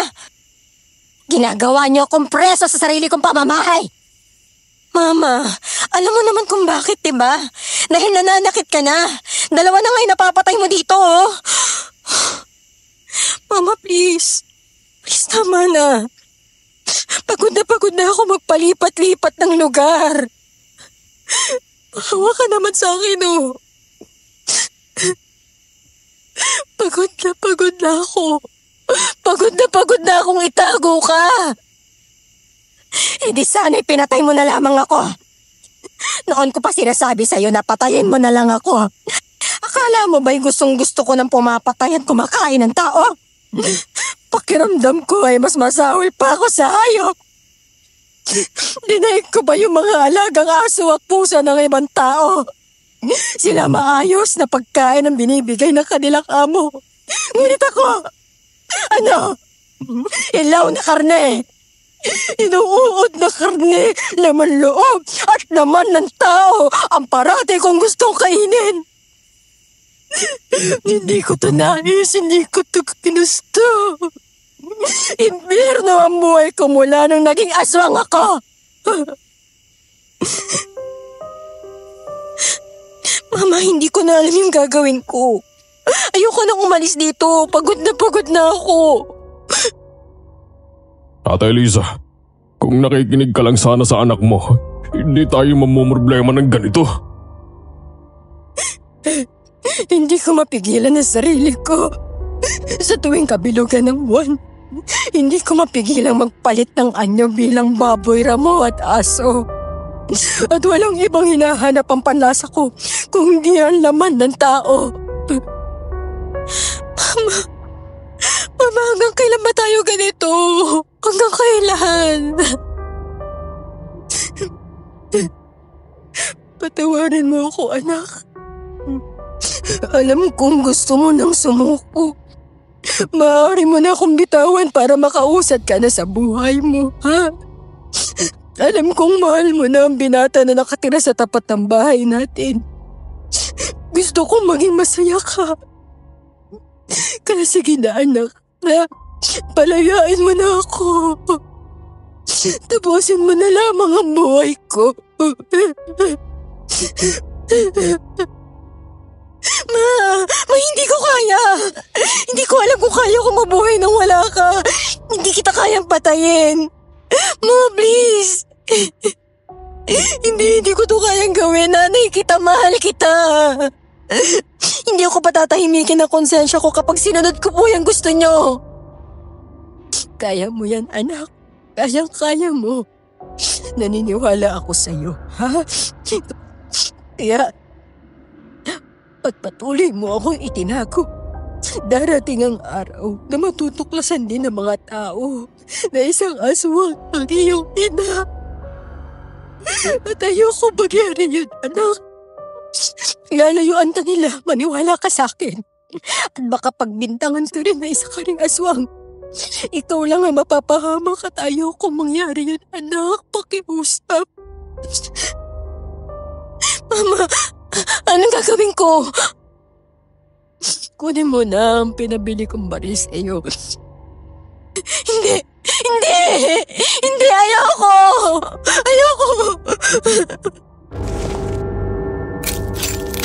Biglang napaatras si Celine nang magbagong anyo si Aling Elisa. Humaba ang matalas nitong pangil at mga kuko sa kamay. Nanlilisik ang mga mata. Sinubukan itong hilahin ang mga kamay at paa pero hindi ito makawala mula sa malalaking kadenang nakagapos dito. Nang tumingin sa labas si Celine, sakalang niya nakita na bilog ang buwan. Ang panahon kung saan nagiging ganap na aswang ang kanyang ina.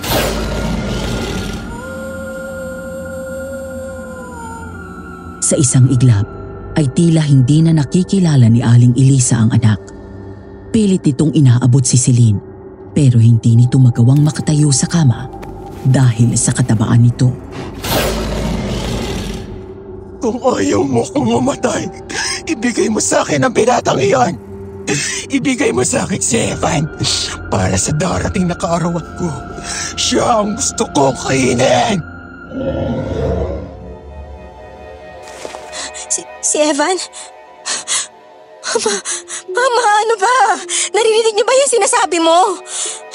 Gusto mong ako yung maging dahilan para mamatay yung lalaking mahal ko at ipakain sa'yo? Ate, ang akala ko ba gusto mong maging masaya si Celine kasama ni Evan? Ano tong sinasabi mo ngayon? Kung hindi niya ako papatayin, mas mabuti nang mawala ang binatang yon. Dahil habang nabubuhay ako, hindi ka magiging maligaya. Buong buhay mo akong pagsisilbihan, anak. Iiwan ka lang din niya kapag nalaman niyang isang aswang ang ina mo.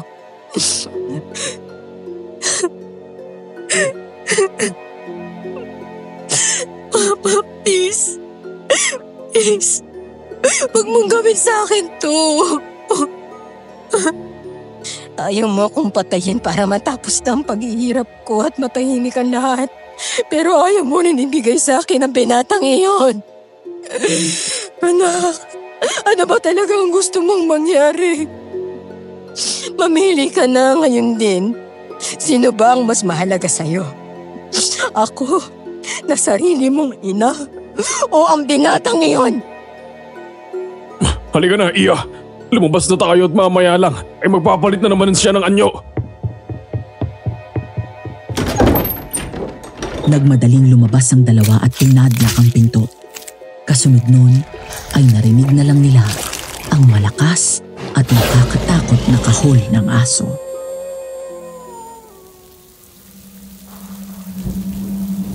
Malakas ang ulan doon sa binggit ng araw na yon.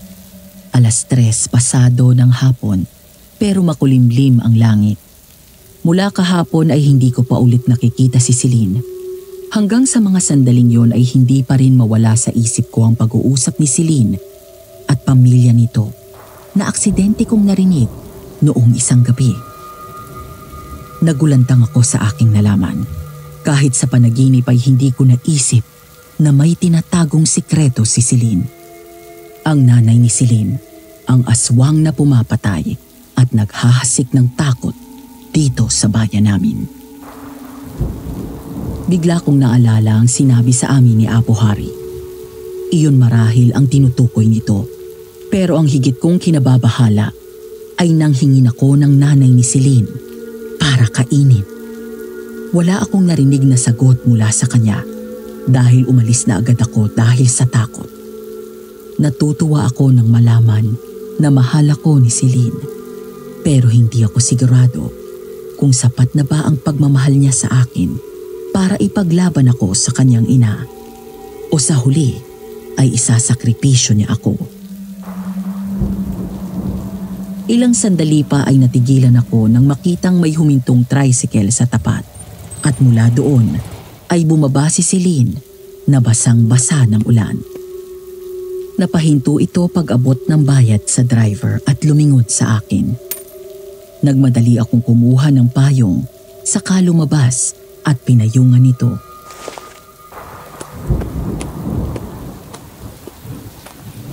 Celine!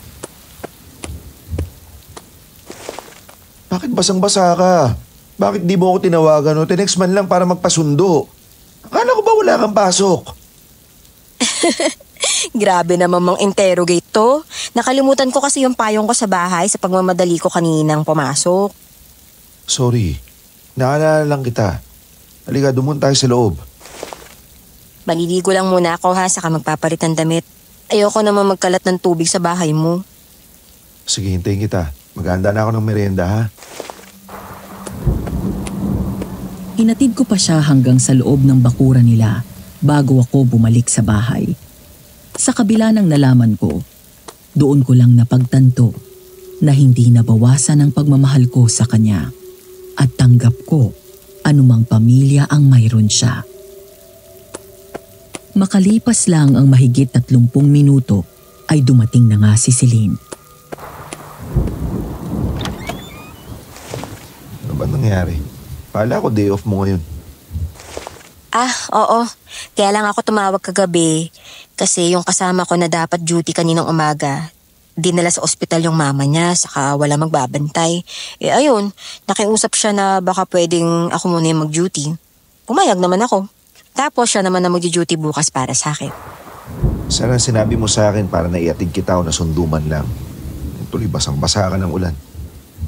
Hindi na, umaga naman na eh. Saka palagi na lang kitang naaabala. Alam ko rin naman na busy ka sa palengke. Kamusta ka na? Di kita nakita kahapon buong araw ah. Ayun, binantayan ko si mama. Umalis kasi si uncle eh. Medyo lumala nga yung lagay niya kaya hindi ko maiwan. Kamusta na siya ngayon? Ayos naman. Nakatulog siya ng maayos. Saka nandun naman si Uncle Berto kaya nakalabas ako ngayon.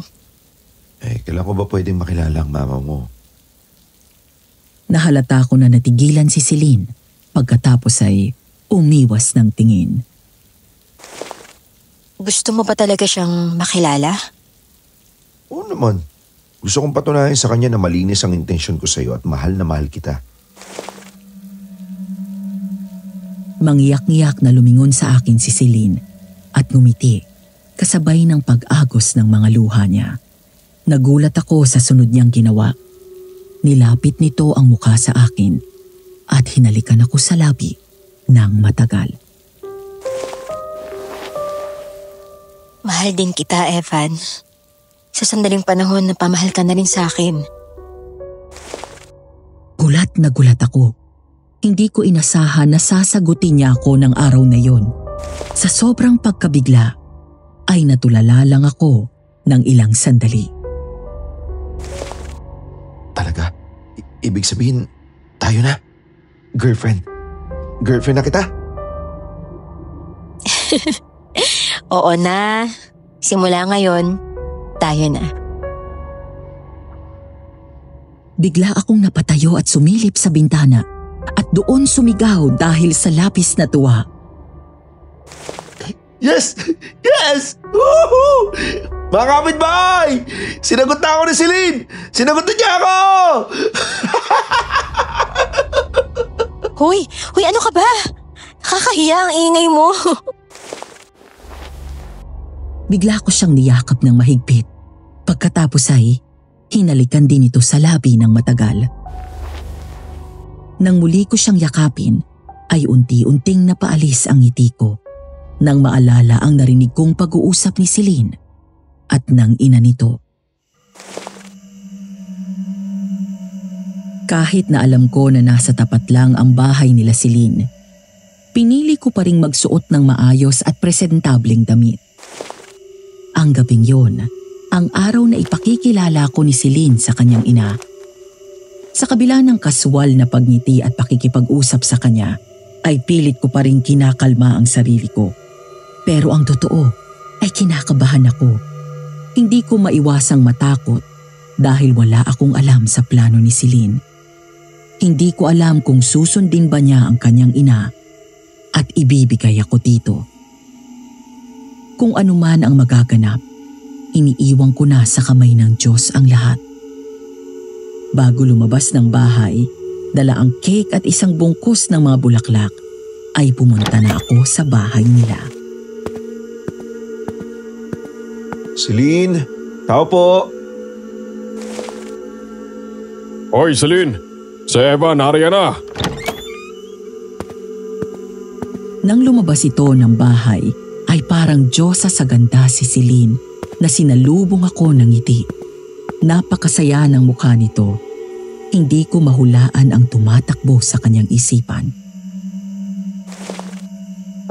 Good evening. Good evening din. Pasok ka. Kanina pa naghihintay si Mama.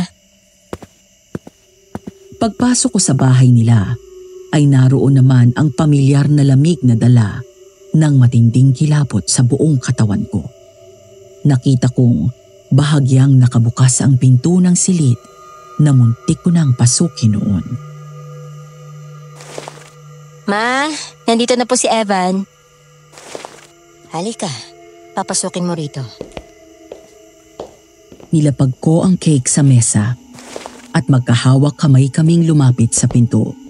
Hindi ko alam kung nahalata niya pero nanlalamig ang kamay ko. Ngunit naramdaman ko ang pagpisil niya sa akin. Nang lumingon sa akin si Celine, ay ngumiti ito na nakabawas kahit paano sa takot at kaba ko. Nang itulak nito ang pinto, ay pumasok kami sa silid. Noong aksidente kong narinig ang pakikipag-usap ni Celine sa ina nito tungkol sa akin, tanging boses lang ang narinig ko. Ngunit ngayon ay nakaharap ko na ang ina ni Celine. Para akong tinulos sa kinatatayuan.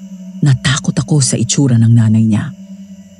Napakataba nito at nakaupo lang sa kama at hindi na ito halos makakilos. Nangingitim ang ilalim ng mga mata nitong nanlilisik. Ang ngipin at labi nito ay bahagyang nangingitim din. Lalo akong kinalabutan sa nakita ko. Kung ganon, tama ang nakita ni Mark na mataba ang aswang na pumatay sa kaibigan niya. At yun ang ina ni Celine. Babe, si Mama Elisa. Ma, siya po si Evan. Boyfriend ko na po siya. Kasasagot ko lang sa kanya nung nakaraang araw. Magandang gabi ho. Happy birthday po. Maraming salamat, Evan, ha? Napalingon ako kay Celine nang iangat ng nanay nito ang kamay. Senyales na pinapalapit ako. Ngumiti ito at marahang tumango. Takot na takot akong lumapit saka hinawakan ng kamay nito. Magaspang na yon at tila puro kalyo. Pagkatapos ay nagmano ako. Kaawaan ka ng Diyos. Kinagagala ko po kayo makilala. Pero taliwas sa inaasahan ko. Sa halip na hilahin ako at kainin, marahan itong tinapik ang aking palad. Nawala ang takot at kaba ko. Ngumiti ito sa akin, gaya ng kung paano tumingin ang isang ina sa kanyang anak, puno ng pagmamahal. Bago ako lumapit, ay binigay ko muna ang bulaklak. Para po sa inyo. Salamat. Alam mo bang ngayon lang ako nakatanggap ng ganitong kagandang bulaklak, iho? Talaga po? Sana nagustuhan nyo. Salamat ha. Totoo nga ang sinabi ni Celine. Ay napakamaalalahanin mo. Napakabait. Alam mo ba na gustong-gusto ka nitong anak ko? Matagal ka na niyang gustong sagutin, pero pinipigilan niya lang ang sarili niya. Gusto ka pa kasi niyang makilala ng lubusan. Talaga po? Akala ko nga po hindi na ako sasagutin ni Celine eh. Evan, maitanong ko lang. Gaano mo ba kamahal ang anak ko? Sobra po. Kahit kasasagot pa lang niya sa akin, anumang oras, handa ko po siyang pakasalan. Ganon ko po kamahal sa Celine. Salamat, iho ha. Ikaw na ang bahala sa anak ko. Nararamdaman ko naman na konti na lang ang nalalabing oras ko. Po kayo mag-alala. Aalagaan ko ho siya. Celine, pakiinin mo na itong bisita mo. Apo. Celine, sorry sa itatanong ko ha. Pero paano lumaki ng ganyan si mama mo? Dahil sa depression. 5 years ago nang magkasakit siya, tapos aksidente niyang napatay si Papa. Simula nun, kain na lang siya ng kain. Hindi ko na siya mapigilan kaya lumaki siya ng ganyan. Nakalabas kami ng kwarto ng nanay ni Celine na ligtas ako at walang kahit isang galos. Kumain kaming tatlo ng sabay-sabay sa kusina habang masayang nagkukwentuhan. Lumipas ang mga oras at tuluyan kong nakalimutan ang takot ko. Hanggang sa natigilan kami matapos marinig ang nakakikilabot na alulong ng aso. Maya-maya ay sabay-sabay kaming napalingon nang marinig na bumukas ang pinto ng silid ng nanay ni Celine. At lumabas ang isang malaking itim na aso. Bigla kaming napabalikwas ng tayo at hinarang ni Celine ang sarili sa akin.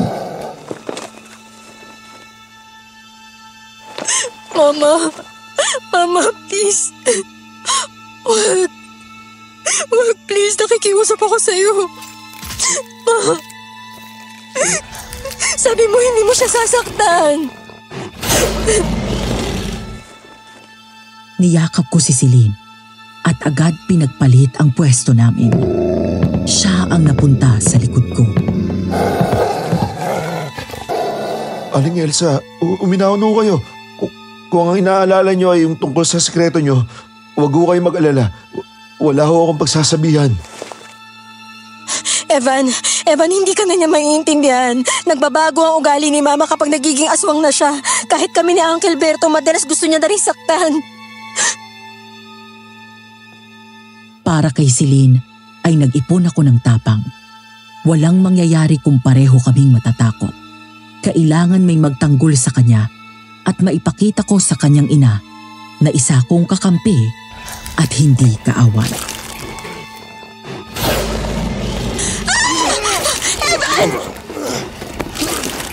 Mabilis kong nadampot ang silya at naiharang sa akin. Agad kong tinulak ang aswang gamit ang silya at binangga ito sa pader. Tita, uminahon kayo. Hindi nyo kami kalaban.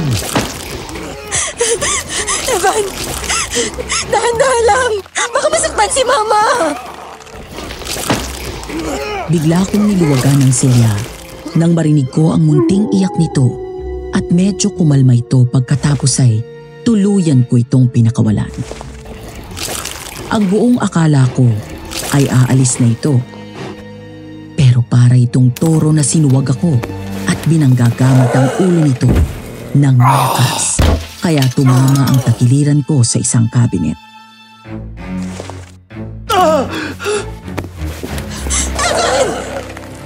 Matapos yun ay agad itong sumugod kay Celine. Mula sa pagiging aso ay bigla itong nagbalik sa anyong tao. Ngunit wala ito sa sarili. Nanlilisik ang mga mata at matalas ang mga ngipin. Hinablot nito si Celine at biglang sinakal sa leeg.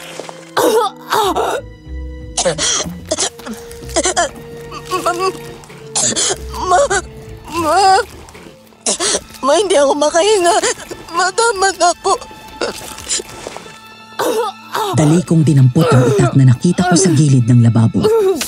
Pero agad umangat ang kamay ni Celine at umiling ito. Bitawan niyo po yung leg ko, Ma. Ma, tama na. Ma, tama na. Tama na, Ma.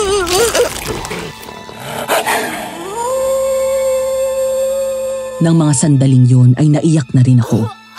Hindi ko alam ang gagawin ko. Ayokong may mangyaring masama kay Celine, pero hindi ko siya magawang ipagtanggol at saktan ang taong mahal na mahal nito. Kaya naman, binitiwan ko ang itak at kinuha ko ang dish towel. Saka yon tinakip sa bibig ni Aling Elisa at pilit kong nilayo ang mukha nito para hindi makagat ang kahit sino sa amin. Habang si Uncle Berto ay pilit na hinihila ang mahigpit na pagkakasakal ng malalaking braso nito sa lieg ni Celine. Celine! Bitiwan mo siya, ate. Si Celine yan. Ang anak mo. Talaga bang gusto mong mamatay ang sarili mong anak? Gaya ng ginawa mo sa asawa mo? Doon tila biglang natauhan si Aling Elisa. Unti-unting nagbago ang mukha nito. Mula sa pagiging aswang ay umamo yun. Maya-maya ay tuluyan na itong nahimasmasan at gulat nang makita ang ginagawa kay Celine. Bigla niya itong nabitiwan at tinulak palayo. Agad kong binitiwan si Aling Elisa at nilapitan si Celine. Pagkatapos ay hinila ko siya palayo mula sa sarili nitong ina at niyakap. Tama na po. Alam ko nahihirapan na rin kayo pero nahihirapan na rin si Celine. Siya po ang higit na mapapahamak kapag patuloy kayong nananakit ng ibang tao.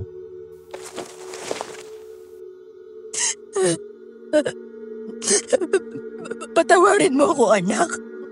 Hindi ko gustong saktan ka. Anak, patawarin mo ako. Patawarin mo ako, anak. Mama, pagod ka na ba talaga? Oo, anak. Anak, pagod na ako. Pinapalaya na kita, Mama. Magpahinga ka na.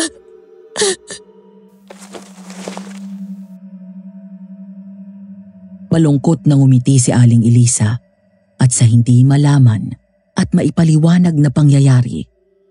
Ilang sandali ang lumipas ay humawak ito sa dibdib na parang hindi makahinga hanggang sa nawala nito ng malay. Kaya dali kaming lumapit dito. Mama! Aling Elisa, gumising mo kayo. Ate Elisa! Nang kapain ko ang pulso nito at tinikip ko ang tenga ko sa tapat ng puso ni Aling Elisa, doon ko lang napagtanto na wala na ito. Biglang huminto ang pagtibok ng puso niya. Wala na siya, Celine.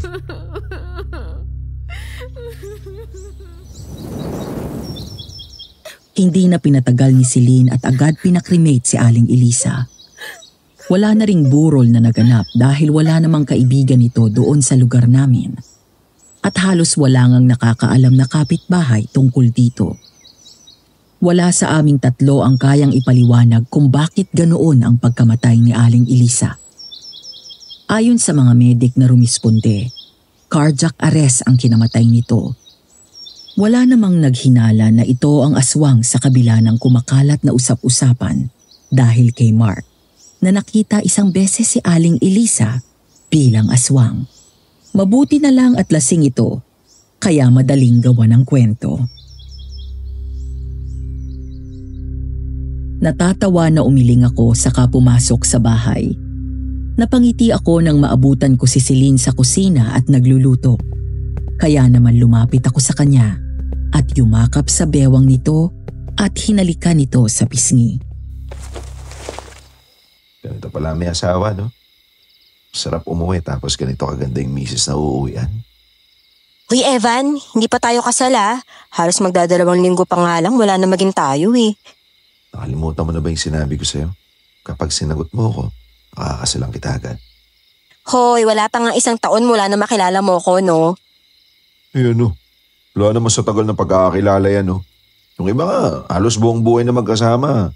Akala nila, kilala nila yung partner nila tapos nagloko din. Ako, hindi ko gagawin sa iyo yun. Hindi daw. Pero ang dami-daming babae nagpapakit sa'yo sa palengke, Sila yun, no? Di naman ako nagpapakit sa kanila. Tsaka, sa'yo ko lang gagawin yun. Pero, babe, may iba ako. Okay ka na ba? Medyo. Hindi naman kasi ganun kadali yun 5 taon kong inilaban yung sitwasyon ni Mama. Hanggang sa huli, naniwala pa rin akong babalik siya sa normal bilang tao. Pero kahit na hindi nangyari yun, mas panatag ang kalooban ko kahit papano na sa ganun paraan siya nawala. Hindi mo pa pala nakukwento sa akin kung paano naging aswang yung mama mo. Siguro kaya hindi ko mabitiwan si Mama dahil partly, sinisisi ko yung sarili ko kung bakit siya nagkaganon. Umalis kasi ako 1 araw at sumama sa barkada ko para magbakasyon. Kahit hindi niya ako pinayagan, nagpumilit pa rin ako sumama. Kaya nung nalaman ni Mama yun, sinundan niya ako dun sa liblib na probinsya ng mga kaibigan ko. Nag-away pa nga kaming dalawa nun Saka hindi pa siya ganun kataba nun Tapos biglang may sumugod sa aming isang malaking itim na aso. Halos malapa si Mama. Makalipas ang 1 buwan, noong bilog ang buwan, bigla na lang nagbago yung anyo niya. Nakita ko kung paano siya naging baboy ramo at malaking itim na aso. At nasaksihan ko rin yung unang beses niyang pumatay ng tao. Mula nun, kinulong na namin siya ni Papa sa kwarto.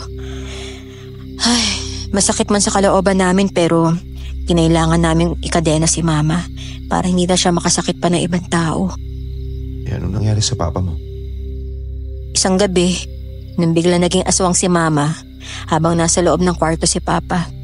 Kapag nagiging aswang siya, hindi nakikilala ni Mama ang mga tao sa paligid niya. Kahit kaming pamilya niya Sa madaling salita, napatay niya si Papa. Nang bumalik siya sa pagiging tao at nahimasmasan, doon niya lang na-realize yung nagawa niya. Halos mabaliw siya nun. Kaya mula nun, palagi na akong bumibili ng hilaw na karne at laman loob ng baboy para ipakain sa kanya. Yung mga binibili ko sa'yo noon, hindi totoong kay Uncle Berto yun. Pinapakain ko sa kanya yun. May mga pagkakataon lang talaga na kapag nagpapalit siya ng anyo, bilang baboy ramo o aso, nakakawala siya sa kadena at nakakalabas. Doon siya nakakapaslang ng tao. Dahil siguro sa depresyon at kain siya ng kain, ayun, kaya lumaki ng ganun yung katawan niya. Naging fatal na yung pagka-obese niya. Pero kinonsider na lang namin yun na blessing in disguise. Kasi dahil sa sobrang katabaan niya, nahihirapan na siyang kumilos. Nandun lang siya sa kama, hindi siya masyadong nakakasakit ang mga tao. Wag lang talaga siyang magbabago ng anyo. Salamat, babe. Kasi hindi mo tinuloy na ipakain ako sa kanya. Ha? Paano mo nalaman yun? Aksidente ko narinig na nag-uusap kayo. Pupuntahan dapat kita pero ayun nga. Bakit hindi mo ko kinumpronta nun? Bakit nagtiwala ka pa rin sa akin? Dahil narinig ko rin ang gabi na yun na mahal mo ako. Ay, ang daya naman. Hindi mo dapat narinig yun eh. Kaya confident ako na hindi mo ako gagawin pagkain ng mama mo nung pinakilala mo ako sa kanya. Dahil alam ko mahal mo na ako bago mo pa ako sagutin. Pero aaminin ko, kinabahan din ako ng gabing yun. Kaya pala lamig ng kamay mo nun ha. Pero salamat Evan ha. Kasi sa kabila ng nalaman mo tungkol sa nanay ko, hindi ka pa rin nagbago sa akin. Hindi mo nga pinagsabi yung totoo eh. Dahil mahal kita at naiintindihan ko na bilang anak, ginagawa mo yung magagawa mo para sa mama mo. Dahil doon, lalo mo akong binahanga at lalo kitang minahal. Mahal na mahal din kita, Evan. Tapusin mo na yung niluluto mo para makakain na tayo at mamaya, ako naman ang magiging aswang. Aswangin kita. Rawr! Tumigil ka nga siya, lalaki ka?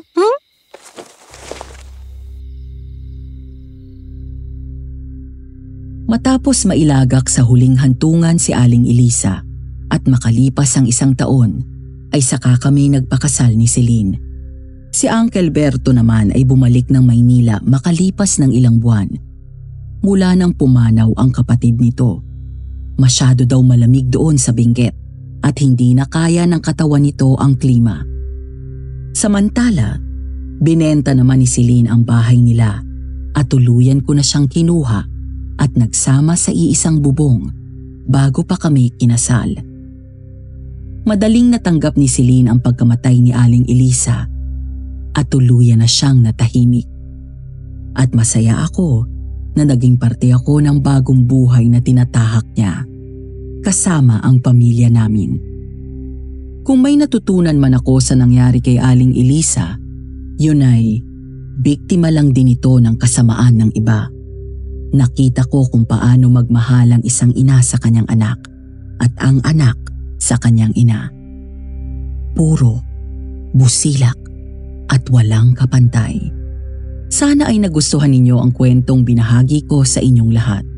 Naway may natutunan din kayo mula sa sarili kong karanasan sa aswang. Hanggang dito na lang at maraming salamat. Nagmamahal, Evan.